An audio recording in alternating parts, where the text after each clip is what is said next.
Ringo est assis dans un fauteuil roulant. Tout est très calme. On entend encore la sirène, du verre qui vole en éclats. Des morceaux glissent et ralentissent. Et dans l'air, il y a le froissement de tôle qui s'enchevêtre et le raclement strident du métal sur l'asphalte. La ville entière sombre un moment dans le silence et écoute. C'est là que j'ai entendu les voix pour la première fois, un court instant. Des voix faibles, au loin.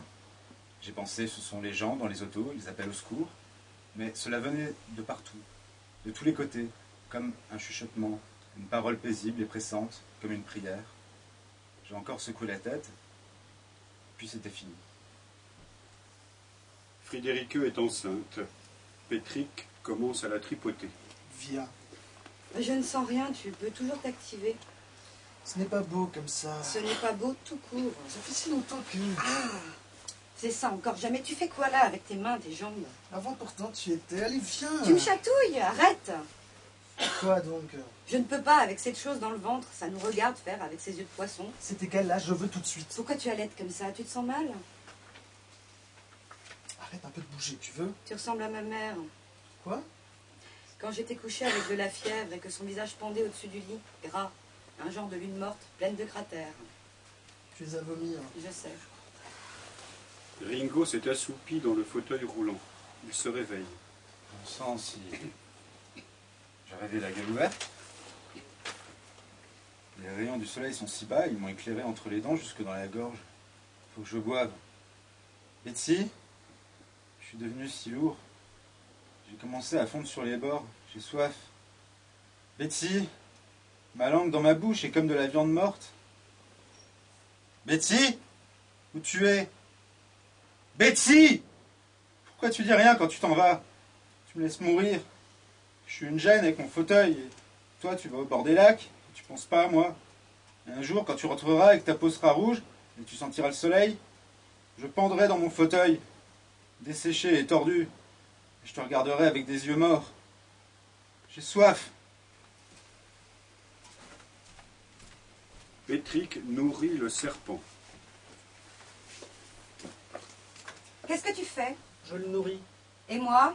Tu me nourrirais? Si tu étais couché sans bras ni jambes sur le ventre, dans une cage en verre, et si tu étais prête à avaler des rats vivants, oui, je te nourrirais. Regarde-moi. Ne crie pas. Moi aussi, je peux m'allonger et attendre que tu viennes me trouver. Tes cris la folle. Mais de toute façon, tu ne me trouveras pas. Tu me marcheras juste sur la main. Regarde-moi! Il recrache tout son manger et se contracte quand tu cries comme ça. Peut-être qu'il va te mordre. Hi! Moi, je t'aurais mordu depuis longtemps si j'étais un serpent. Il ne mangera plus rien aujourd'hui. Tiens, Il tend un rat mort à Friederike. encore faim? Oui, Elle enfonce le rat dans sa bouche. Tu es écœurante. je sais.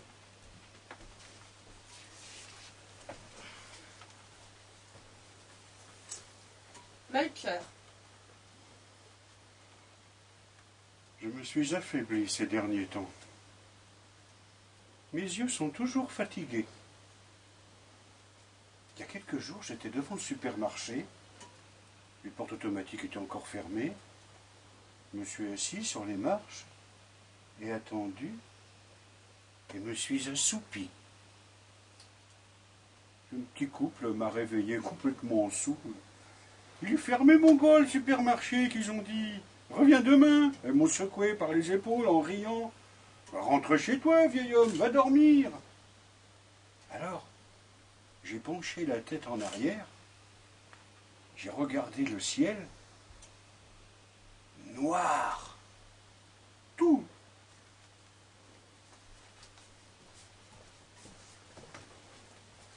Betsy avec des sacs en plastique. Betsy, petite, je suis ratatinée et flétrie. Tu dormais, la bouche ouverte comme un enfant. Je n'ai pas voulu te réveiller, me suis dit, je vais vite faire quelques courses. Tu m'as laissé seule. Pas longtemps, je suis là. N'aie pas peur. J'ai eu tellement peur. J'ai cru que tu étais parti. Je suis là, petit. Je suis près de toi. Je ne te laisse pas seule. J'ai eu tellement soif. Betsy sort une bouteille de bière d'un des sacs. Tiens, Ringo cesse de pleurer et prend la bouteille. Qu'est-ce que c'est? de la bière. C'est pas de la bière? C'est de la bière. Ça? Oui, de la bière. Une bière, quoi. C'est de la merde, c'est une bière de merde. C'est une bière comme n'importe quelle autre. Il n'y a pas de bière comme n'importe quelle autre. Une bière de merde, c'est une bière de merde, ça. Tu peux la foutre au shot, c'est de la pisse. Cette bière de merde, une bière comme ça, c'est... C'est de la bonne bière. D'autres gens en boivent aussi.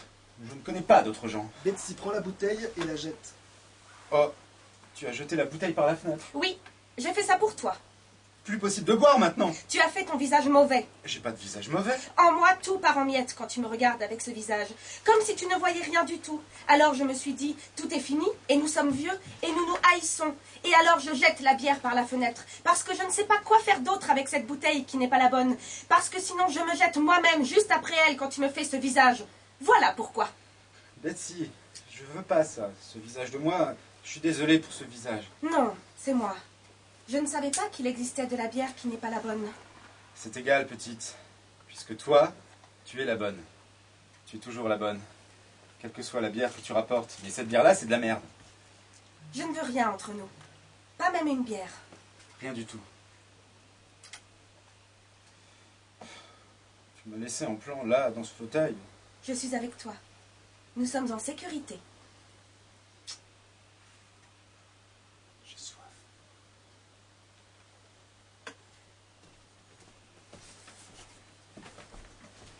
Je vais me suicider!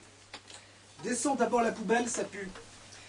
Je vais sauter par la fenêtre et ma tête éclatera sur le pavé. Très bien, alors emporte la poubelle avec toi si de toute façon tu descends. Pourquoi tu dis ça? Mais regarde-moi au moins. J'ai dit quelque chose? J'ai dit que j'allais sauter par la fenêtre. Je sais, tu dis toujours ça. Cette fois, je le fais. C'est suffisamment haut? Assez haut? Pourquoi tu m'aides pas? Tu veux que je t'ouvre la fenêtre? Je ne rigole pas. Moi non plus d'ailleurs, tout ça n'est pas très drôle. Cette femme malade sur le rebord de la fenêtre, tous les jours, tu crois que ça m'amuse? C'est pour ça que tu le fais? Pourquoi tu es comme ça? Pourquoi tu es comme ça? Moi, comment je suis? D'Ivoire, qu'est-ce que tu sais de moi? Tout, je sais tout. Il ne reste de toute façon pas grand-chose de toi. Sauf que tu veux sauter par la fenêtre, c'est tout. Alors je t'en prie, je ne crierai plus, je ne te tirerai plus en arrière. Tu ne l'as jamais fait. Et je ne clouerai plus la fenêtre. Tu peux aussi bien sauter à travers la vitre. Toutes les voies sont ouvertes, fais-le ou ne le fais pas. Je suis fatigué. Tu ne me connais pas, tu ne me regardes même pas. Je ne te regarde pas parce qu'on ne supporte pas de regarder ça. Quoi ça? Te regarder, on ne supporte pas ça. Moi non plus, je ne me supporte pas. Je vais sauter par la fenêtre. Alors saute, qu'on ait la paix. Saute, écrase-toi sur le macadam. Fiche la paix, fiche-moi enfin la paix. Friederike cogne sa tête contre le sol. Patrick la regarde. Faut que ça sorte. Elle cogne sa tête contre le sol. C'est tapis là, quelque part, à l'intérieur. Arrête, Je vais te tuer pour que tu arrêtes de crier. Cogne sa tête contre le sol. je ne t'empêcherai pas. Tu comptes mes fautes et me rends laide. Et c'est pour ça que je vais te tuer. Cogne sa tête contre le sol. Ça fait mal. 1, À toi, ça fait mal. 2, Plus à moi. 3. Moi, tu ne m'atteins plus. Mon erreur, c'est toi. Juste toi-même encore. Tu es la seule erreur. Je suis mon erreur et elle doit disparaître. Je suis indifférent et fatigué. Disparaître. Je dois disparaître. Si tu te suicides, j'irai pisser sur ta tombe. Friederike s'arrête et roule sur le côté. Je ne me suiciderai pas. Alors arrête d'en parler tout le temps, puisque de toute façon, tu ne le fais pas. En tout cas, pas maintenant. Pas aujourd'hui. Demain, peut-être.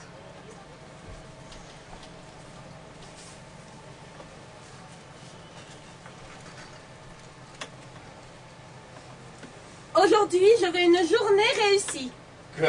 Tu veux qu'on baise? Bah, ris donc. On pourrait aller au bord du lac comme des gens normaux. Les gens sont pas normaux. Moi, si, mais pas toi. Ça fait des mois que tu n'as pas quitté l'appartement dehors. C'est l'été et moi, je veux pouvoir remettre un maillot de bain. Mets-le. Moi, ça me plaît de te voir en maillot de bain.